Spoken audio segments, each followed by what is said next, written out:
서구 거여동의 한 주택가. 소방대원이 꽉 닫힌 셔터를 강제로 개방합니다. 문이 열리자 시커먼 연기가 쉴 새 없이 뿜어져 나옵니다. 어느새 골목 안은 연기로 가득 찼는데요. 지하 작업대에 연결된 전기 콘센트에 불이 붙은 것입니다. 현장에 도착해보니 지상 3층, 지하 1층 건물인데 지하층에서 싱크대를 제작하는 공장에서 외부 철제 셔터 문으로 검은 연기가 분출하고 있었습니다. 화재 진압과 동시에 구조대원들은 건물 2, 3층에 거주하던 주민 5명을 안전한 곳으로 대피시킵니다. 화재가 휩쓸고 간 자리, 모든 것이 잿더미로 변한 참혹한 모습입니다.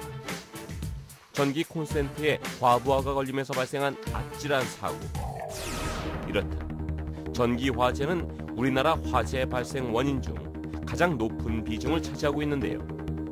소방방재청의 지난해 화재 통계를 살펴보면 전체 화재 4건 중 1건이 전기적 요인에 의해 발생했습니다. 전기 화재는 다양한 원인에 의하여 발생합니다. 합선, 과부하, 접촉 불량, 누전, 스파크 등이 있고 우리나라 화재 발생 원인 중 부주의에 이어 2위를 차지할 만큼 많이 발생하고 있습니다. 특히 무더운 여름철은 에어컨, 선풍기 등 냉방기기의 사용으로 전기 수요가 폭발적으로 급증하게 되는데요. 과열로 인해 자칫 큰 사고로 이어질 수 있습니다. 지난 현충일에 빌딩 외부에 설치된 에어컨 실외기에서 화재가 발생해 건물 외벽 일부와 실외기 전체가 불에 탔습니다. 최근 3년간 서울에서 발생한 냉방기기 화재만 180건에 달하는데요.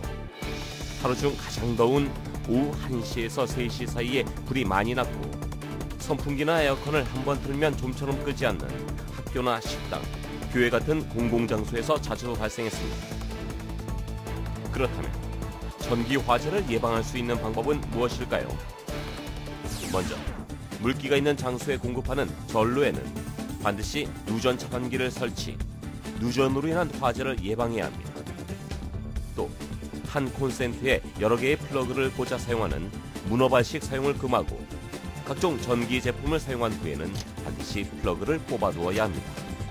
그리고 평소에 배전반 내부의 먼지, 금속가루 같은 분진을 제거해 주어야 합니다.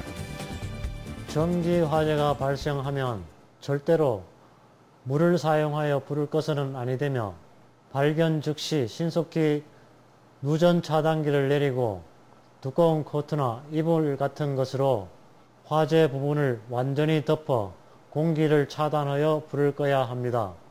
불을 끌 수 없는 상황에서는 신속히 119에 신고하고 안전한 곳으로 대피하시기 바랍니다. 일상생활에 없어서는 안 될 소중한 전기. 잘못 사용하면 모든 것을 순식간에 잿더미로 만들 수 있는데요. 여름철 전기 배선 점검으로 뜻하지 않는 화재를 예방합시다.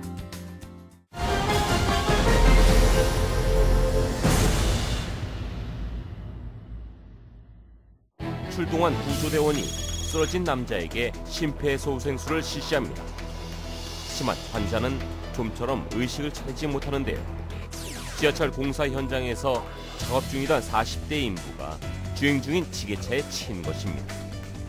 저희가 현장에 도착한 바 요구주자는 선로에서 사고가 발생하였는데 같이 작업하신 분들이 선로 밖으로 옮겨놓은 상태였습니다. 저희 대원들이 의식을 확인한 바 의식이 없어 즉각 CPR을 실시하였으며 들것을 이용하여 지상으로 나와 긴급 병원으로 이송하였습니다. 구조대원들은 의식 없는 사고자를 들것에 싣고 신속히 옮깁니다. 1분 1초가 급박한 상황. 구조대원들은 전력을 다해 사고 현장을 빠져나옵니다. 인부는 병원으로 옮겨졌지만 결국 숨을 거두었습니다. 주택가 한가운데 크레인 한 대가 전복되어 있습니다. 상하수도 공사 중 맨홀을 들어올리려다 크레인이 쓰러진 건데요. 이 사고로 운전기사가 크레인에 깔린 상황. 사고자를 구출하기 위해서는 공간 확보가 시급한데요. 특수 제작된 에어백과 유압 장비를 이용해 지게차와 사고자 사이의 틈을 벌립니다. 얼마의 시간이 흘렀을까? 에어백으로 확보된 공간을 통해 사고자를 구출합니다. 구조대원의 노력에도 불구하고 크레인 기사는 소중한 목숨을 잃었습니다. 중장비 사고 유형으로는 타워 크레인이나 포크레인 등의 낙하물 사고, 천공기나 고가 사다리차 등의 잘못된 위치 선정으로 인한 넘어짐 사고, 그다음 중장비 운전자의 조작 미숙이나 작업 보조자 등의 환경 내에서의 부조의로 인한 사고가 발생할 수 있습니다. 이러한 사고는 한번 발생하면 가벼운 골절상이 아닌 생명을 앗아갈 수 있는 대형 사고로 이어질 수 있습니다. 특히 이번 사고는 집안이 크레인의 무게를 이기지 못하고 기울어지며 발생한 참사인데요. 크레인과 같은 중장비를 이동할 때 자갈을 이용해 집안을 다지는 보강 작업을 먼저 해야 합니다.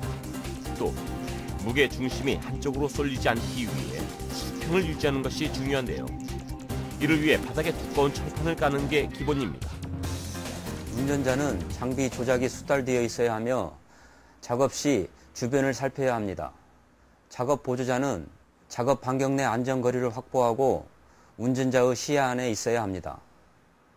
그리고 작업장 내에서의 안전수칙을 잘 지키는 것이 가장 중요합니다. 사고 발생 시 무리하게 구조하려 하지 마시고 즉시 119 신고하여 구조대를 기다리시면 되겠습니다. 어려운 공사 작업을 척척 해주는 중장비. 하지만 잘못 사용할 경우 생명을 위협하는 흉기로 변할 수 있는데요. 중장비 사용 전 집안 점검과 안전장비 착용을 생활화해야겠습니다.